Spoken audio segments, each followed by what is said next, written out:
Hi creators, welcome to Academic Phoenix Plus. I'm Monica, and in this video, I'll be sharing 5 unusual things that Maya does, along with the solutions to fix them. Most of the things I'm about to share with you are things I've noticed my students get stuck on, and I want to help you get unstuck. If you are new to this channel, I post tutorials on a weekly basis. Software includes Maya, ZBrush, Substance Painter, and so much more. So if that is your sort of thing, please consider subscribing. Bring out that creativity, open up that software, and let's go ahead and figure out the 5 unusual things Maya does and how to fix them. Weird thing number 1. Have you ever opened up your file or you've been working and then suddenly you get these green fluorescent faces, or it could be a whole piece of geometry? Well, what this means is that your shader is broken. That means that somehow they got disconnected. And let me demonstrate to you how to break it so you can unbreak it. So for example, if I go in and select my hairband and just delete it, any geometry that had that shader attached is now gone. So that means you have to recreate it and reassign it. I'm just going to undo that. And for these cases, I am going to select faces and actually select the faces that are in trouble. I'm going to right click, assign your existing material. Mine is light blue, and problem is solved. So whenever you see those fluorescent green things, it's because your shader is broken. I do want to show you one fun thing about it though, is I'm going to break them again just because I think it's interesting, is when you render it. So if you render this, you're going to get this fluorescent color. So if you are rendering something and you notice an emissive pink something in the background, it's because there's an object that has a broken shader. So again, it looks green on your window, but it looks fluorescent pink on your render. So that is one thing that Maya does that it's weird, and a really easy way to fix it. Weird thing Maya does, number 2. Have you ever tried to select an edge and this happens? Or if you try to select a face and then you try to move it and then all of this starts to happen. Well, this is known as soft select. So soft select is a great modeling tool when you're trying to make something organic. But if you just wanted to grab that face and that's it, then the way to get rid of it is by clicking on the letter B for boy on your keyboard. So click on the letter B and then you now are back to the regular manipulator. So let me press the number 1 so you guys can see the low poly version. And of course, if I press the number 3, smooth preview, which looks like this. How do you control this though? Because it's important to understand how to control it. Well, it is actually in the move tool. It's also in the rotate and scale, but we'll look at the move tool. We're going to double click on this. And again, I'm going to go to faces and select this face. And I'm going to click on the letter B on my keyboard, and it even tells you up here, soft select mode is on, B to turn it off. If you double click on your move tool, I'll do it again, and open up soft selection, you'll see that soft select is on and you can turn it off manually. If I click on the letter B, again for boy, on your keyboard, you can see that it kind of switches back and forth. So that's how you can turn it on and turn it off. What's really great about this is that you can actually control the fall off. So you can use this little slider, right? So you can have some control over it. So let's say I want to make Cora have bigger muscles here. Like, yeah, here we go.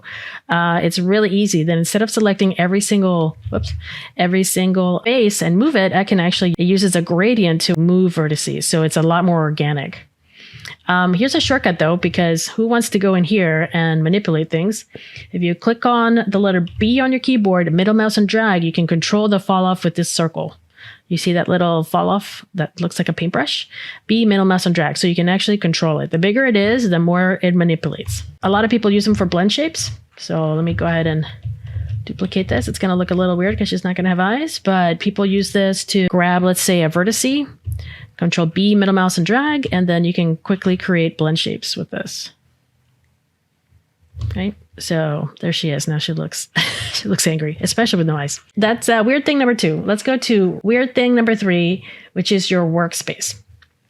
All right, so let's say you're really getting into it, and then suddenly you tear this off, and then you tear this off, and then you accidentally tear all of this off, and you're just like, then you're going to try to put it back, and then things just go a little a little weird. Now, the cool thing is like you can actually set up your own workspace. But so if you're interested in actually developing your own workspace, that it's actually really helpful, but sometimes it can, cause you problems. So especially if you tear these things off. So there's a couple of ways you guys can fix this. The big one is up here to the top right. There's a workspace. you'll notice that we're using general. If you go all the way down to the bottom, you can go to reset current workspace, and it will basically pop everything back into normal. So if you guys ever have any issues about your workspace, or you're like me that struggles to like put this bar exactly where it needs to be, like it can be such a hassle. Like it's like, why would you go in?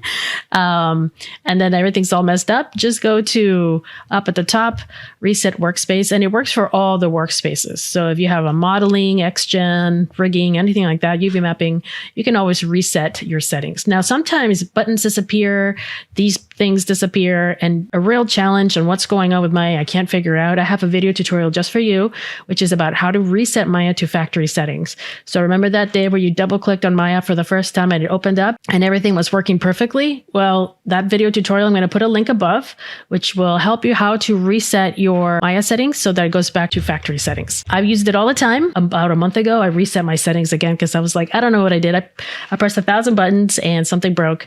So it's a really great way of resetting Maya back to the way it was. Weird thing Maya does, number 4. Have you ever imported or opened up a character and the joints are ginormous and you are trying to figure out how in the world you're supposed to work with this? If you take a look at the joint, you'll notice that the radius is around 0.3.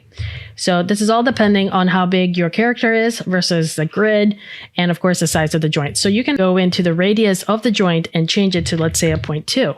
But as you'll notice, it only works on one individual joint at a time. So I'm going to show you a little trick on how you can change all of your joints all at once. So let's go ahead and select that root joint. I have it here on the outliner. And all the way down at the bottom, we're going to do a tiny little bit of MEL scripting. So MEL stands for Maya Embedded Language. This is a computer language that only works in Maya. So I'm going to go to MEL and I'm going to type in select spacebar negative, which is actually called a flag. So flag HI, which stands for hierarchy. So again, select your root joint, type in select flag high for hierarchy, and then press enter. What it does is that it actually selects all of the joints, and then I can go into the radius and change this to, let's say, a 0.2, and now all the joints are small. If you can't see the joints, just click on this little guy right here, peek, and then you will see the joints through the mesh. So there you go. You can now see your character, and the joints are a perfect size. Let's do that again for the fingers. Finger joints, I want them to be even smaller. So I'm going to select the wrist. I'm going to go down here. So here's another trick. If you hit the up arrow on your keyboard, the last command that you wrote is right there. So I don't have to retype it. Select negative HI, bink. And then I can change this to 0.1. Magic. Awesome. Love scripting. And there you go. That's how you guys can see your character and all of your joints. And the last weird thing that Maya does, number 5, is the Arnold watermark. What happens when you've built this whole environment, character animation, visual effects, all of that great stuff, and then when you're ready to render it, well, A, this is pretty noisy, but B, can you see where there's an Arnold watermark? Arnold. There's 2 reasons. 1, you are not signed up for a legal license of Arnold, and 2, you actually went to render batch render. So let me show you how to avoid it. The easiest way to avoid it is just go to render, and instead of going to batch render, you're going to choose render sequence, and then make sure you go to the options. Here you want to grab the camera that you want. If you have any type of render layers or anything, go ahead and place it in here, and then when you're done, render sequence and close. Now the only issue is that when you render sequence, it does require Maya to be open, and it will render as if it was just rendering here. Bink, when you press this button. So when you press the render button, it uses this to render, which is fine. The only issue is that you can't close it. In batch rendering, you used to be able to close Maya, close everything, and then all of the CPU power would go directly to rendering your animation. But render sequence works, and you just have to leave your computer alone and walk away and let the magic happen. By the way, this is a video tutorial that I'm currently working on, which is how to create environments, how to bring in your characters, a little bit of magic, and it should be fun. That being said, hopefully you found these tips helpful. If you did, of course, leave a comment below. Let me know what you think. And of course, like and subscribe. That is your message to me, letting me know that you like this type of content and that you want to see more. And of course, take a look at academicphoenixplus.com. There are plenty of free resources for you, including 3D models, references, ebooks, and so much more. And also take a glance at my e-courses. Those are deep dives into Maya, so that if you want to learn more about modeling, UV mapping, texturing, lighting, and well, everything, take a look at academicphoenixplus.com e-courses. That's another wonderful way of supporting me. So again, thank you so much for watching. I really appreciate it. Keep creating, and I will see you in the next video tutorial.